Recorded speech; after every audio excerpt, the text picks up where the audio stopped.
Welcome to True Northing with Kristen and Allison. We are exploring today the idea of staying connected to self and staying connected to others in relationship, and how we can find ourselves leaning one way or the other and perhaps not having both, meaning staying connected to self and other at the same time.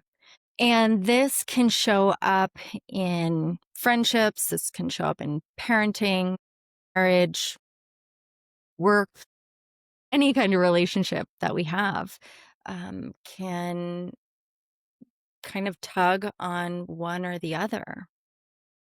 And we're going to explore what each one of those things looks like. And obviously, ultimately, the goal would be that we could feel both at the same time, connected to ourselves and other. But the reality is that's pretty rare. And some people have a tendency to maybe self-abandon in order to be close to the other. And some people have a tendency to maybe be more self-serving or neglectful of relationships or others' needs in order to fulfill their own. And that actually reminds me of another topic that we've done, which is like selfishness. And so this kind of ties into that in some ways, but it's a deeper exploration of like, how can we meet our needs while showing up for life and for others? And what does that look like and feel like? I think often the unconscious feeling is if I am connected, if I'm really connected to the other person, then I lose myself. And then on the other hand, if I'm focused on connection with the other person, prioritizing their needs and their comfort, then I can start to lose myself in that process. And just what you said, I think it is difficult for the majority of people to master both, to feel like they can be in connection, deep connection with the other without losing themselves. Mhm. Yeah, I mean, so many people have experienced dysfunctional childhood and upbringing where maybe closeness to other was enmeshment or closeness to others was codependence. And so a lot of people might not have the imprint of what a healthy connection with others looks like. That connection with others is all consuming. You can't feel yourself anymore. You don't know what your thoughts are because you have to think the same thing as other people. There's not safety to be connected to yourself. And that's probably where a lot of it came from, is like you had to self-abandon to be cared for as a child. Or maybe some people felt neglected growing up, not attuned to that their really only option at that point was to develop their sense of self. And they had a lot of experience with that because they had a lot of time to be on their own, and nobody was looking out for them. Nobody was caring for them. Nobody was looking to connect. And that's what felt the safest to them. It's like, oh, well, I'm here for me and nobody else is. And so I don't want to get close. And so maybe as we're talking about this, those listening, you can feel maybe where you may tend. Do you tend towards more isolation and self-preservation, or do you tend towards um, sac- being self-sacrificing in order to connect with others? And all of us probably have some elements of both, or some kind of tendencies one way or the other. I think about the family who is always talking over each other, or the parents who are very opinionated and are often telling the child what to do, what to think, what to feel, how that can lead to a feeling of I'm going to lose myself if I open myself to connection. When I open myself up to the people closest to me, they engulf me. They squash me. There's no room for me. And so that can create this type of person who really has to hold tightly onto themselves and can't get too close to the other in relationship without it feeling like I am going to lose myself. I can't exist in the closeness of relationship. Yeah, it's almost like there's not a trust for the others to care for their sense of self because they haven't had that experience, but almost there's a trust that they won't be able to hold on to themselves too. And so when I think of like development of that part, it's like that part is actually really important is to yeah, learn yourself, learn your inner world, know who you are. But that's not where we stop. We stop by then, well, we don't stop. We're always ever evolving, but we learn, oh, okay, I understand who I am, but then we have to develop that sense of safety in certain ways, our own kind of sense of security within ourselves, and then be willing to open ourselves up. And not everyone outside is going to be a safe person. And so it's a little bit of like exploration of who is someone in my life that can be a part of my like inner circle, or maybe close circle, or I like to think about it sometimes this way, and I talk to my teenager about it of like your innermost circle. That's somebody who has shown themselves safe and worthy enough to be with all the parts of you, who's maybe there's been rupture and repair. Maybe there's been rupture and that person has also been able to make repair with you. They've listened to the things that they were hard for you. They were empathetic. They were attuned to you. You've been able to do that with them. Um, yeah, they've proven themselves worthy for all parts of you.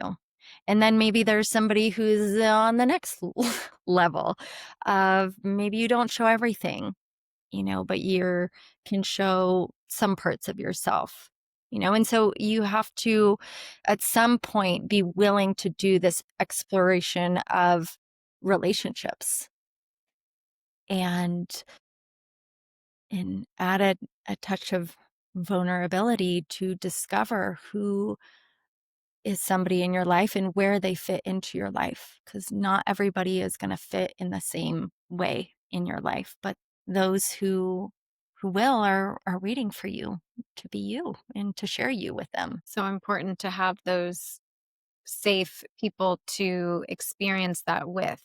If we learned growing up that it wasn't safe to show up fully as we are and be who we are while in relationship, meaning we weren't received with warmth and love and respect, then we haven't experienced that to be true, that I can be in relationship and feel connected to somebody else while also staying connected and true to who I am. Having that experience of both. I can exist here and you can exist here and we can connect and still exist as individuals, that separateness Mm-hmm. and closeness. Then we have to experience it somewhere. We have to be willing to take that risk with a safe person, with somebody who can hold the parts of us, accept, love who we are, and experience the difference between us. You can be a different person than me. You can think differently. You can feel differently. And we can still like each other. We can still love each other. We can still have fun together. with our differences existing. That is such a key piece is differentiation. Like, we don't need to be the same to be close. Like, we can have some of the same things, like some of the same things, and maybe a lot of the same things, but we can also have our own thoughts. We can be different, do different things. Um, and that's a level of maturing in relationship and in connection is being able to tolerate differences. And who is that amazing relationship therapist? Oh, she did the couples therapy. Who is she? What is her name? The show, Yeah. what is her name? She was on the Jay Shetty podcast. Oh my gosh. I'm not going to remember. If it comes to us, we'll remember, or maybe one of us can look it up. Um, and we can put it in the show notes. But she was saying, like, what was it? Her idea of a healthy relationship or marriage, maybe she was talking about, is being able to tolerate being different. And that can be the hardest thing for people is to be together and to be different. Orna Girlnick. Yes. Or not girl. Okay. Yeah. That was a perspective that I had not heard um kind of said in the way that she did it was like marriage is learning how to tolerate somebody being different than you. And how often are people wanting to, yeah, or just needing things to be the same? And sometimes the differences are too broad, like we see that. But and maybe that is what she was talking about of like the capacity to just be such different people. And I as I'm talking about that, I think of like the variations of like, well, some people are so different. There's just separation and they can't really connect, but even maybe in their tolerance of differences, they could understand that versus just always fighting to be the same. Right. And so if we're not allowed to be two separate people, Mhm. if we didn't grow up with that experience and learning that that was okay, our experience was that we have to be the same, then we can respond by really holding on to ourselves and not allowing ourselves to feel or experience true connection with the other. Or we can abandon ourselves completely in order to stay connected to the other. Okay, I won't have a self. I don't have needs. I'll just stay connected to you and go along with whatever you want and like and feel and think. I'll just match you in order to stay connected and feel safe. Mhm. And people swing on the pendulum of this. They're like, "Okay, I have been way too lost in myself, and now I'm gonna hold on to myself so tightly," right? And so it's important to recognize, like, where am I in this right now? Like, have I maybe let myself go too much? And I need to develop some self-identity and self-respect and just learn what I love. Or am I gripping to myself too tightly that I'm not open and willing to be vulnerable? And I just spoke about it earlier, but it feels so important to say that our self is not for everyone.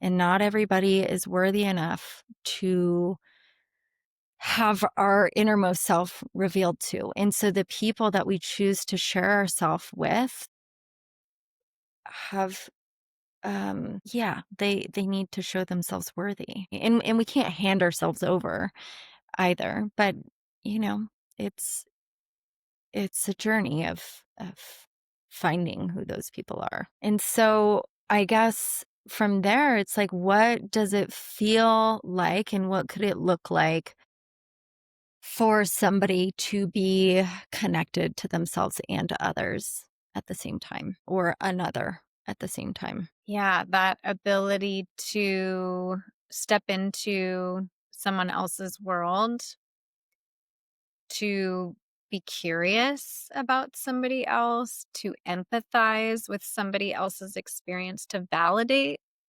how somebody else might be feeling or what their experience is, even when it doesn't match our own, and to also stay connected to our own experience, our own feelings, our own needs with just as much respect and reverence for that for ourselves as we have for the other person. The ability to hold both. Gosh, I love that. The word that came to me was wonder. Like the ability to wonder and allow things to be different or there to be a different perspective and to be curious about somebody else's world and not having to totally leave our own, but being acknowledging other kinds of realities. It feels like so important to be talking about this in the world right now. Like here we are talking about relationships and personal relationships, but heck, I mean, the microcosm and the macrocosm, like we need this at grand scales, don't we? Yeah. Yeah. The ability to have our own beliefs, but be open and curious and wonder about another's world and what it's like for them and how they came to believe what they do and be who they are. And I think about this with my children when maybe they are having a response to something different than maybe I think they quote unquote should or that is right. And I'm like, I try to put myself in their shoes or just wonder for a moment or just be open like, wow, this is their experience of reality right now. This is a real lived experience for them. They're really feeling these things and it might be different, but can I expand myself to allow for other things to exist, even if I don't have to adopt or believe them or agree with him. Yeah, that coexistence. And it just feels really important to reiterate the importance of authenticity. So the responsibility to show up as you truly are with your needs, to uh, communicate your feelings, to allow yourself to exist. And that's a dance. That's a dance to figure out how you can do that in your relationship with the other person, how you can both show up as your individual selves while being in connection with each other, connecting without self abandonment. So funny just having the thought right now of like how one of my children has tended towards being more maybe people pleasing and the other one has been more about self-preservation. And how my parenting with them has had to be, similar and different for each one, and how that's pulled on different parts of me to support them and how much they teach one another and have helped each other grow in that. Like, um, and such a dance as a mother to support the unique needs and the unique growth for them and for me at the same time. And it's like, wow, what's the right amount of all of it? What's the right amount of giving and like being with yourself and yeah, authenticity and not leaning towards people pleasing, but not leaning towards not caring about other people too much, and all of that. But yeah, the authenticity in the meantime is so important in the process of discovery of authenticity in each moment too, in each relationship. So, listeners can think about where you fall on maybe the spectrum or where your tendency is.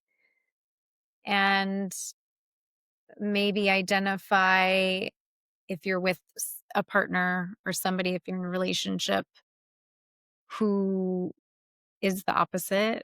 That's often the case, or just, yeah, where they fall on that spectrum.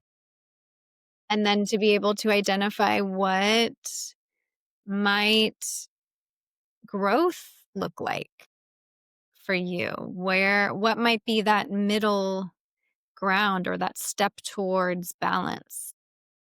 How can I move towards that, yeah, that beautiful balance of self and other. Yeah, and if you'd like to share an experience you've had within that, maybe where you found the balance or realized it was out of balance or a step that you had to make, we'd love to hear it. Until next time, everyone, thanks for tuning in and listening. Have a great week.